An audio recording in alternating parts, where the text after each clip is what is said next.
what I'm talking about really goes back to the founding of the country. You have a country where you say all are created equal, but you sever a tremendous amount of the people from the country to that ideal. So, white men it really applies to white men with property. It doesn't apply to Black people. It doesn't apply to the enslaved. It doesn't really apply to women as they meant it at the time. And so to justify that, you have to come up with reasons for why that, these blessings that you say are the um, the right of all humanity, why a certain segment of humanity is not entitled to them. And this is a battle that we've been fighting as a country since the founding. We fought it during Reconstruction, we fought it during the Civil Rights Movement, and every year in between.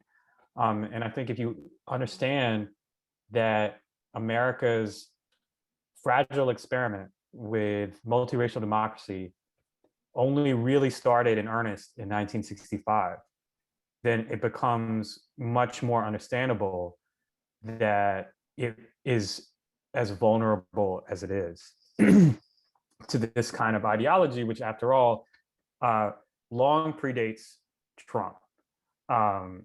You know, basically, what we have is a situation where the structure of our system allows one party to hold power without winning a majority of the votes, because of the ideal geographic distribution of that group of people.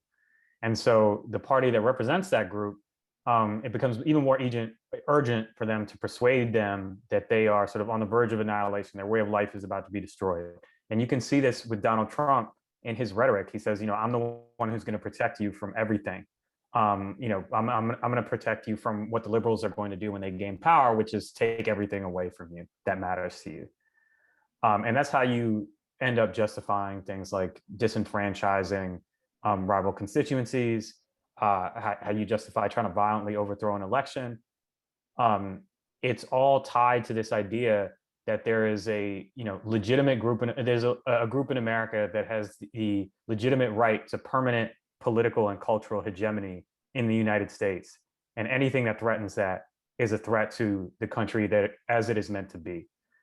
Trump didn't invent that; he didn't come up with it. It's as old as the country itself, but he was a talented practitioner of that kind of politics because he watched Fox News every day and repeated what he saw on Fox News back to these audiences, thus validating the things that they had come to believe were responsible for all the problems in their life.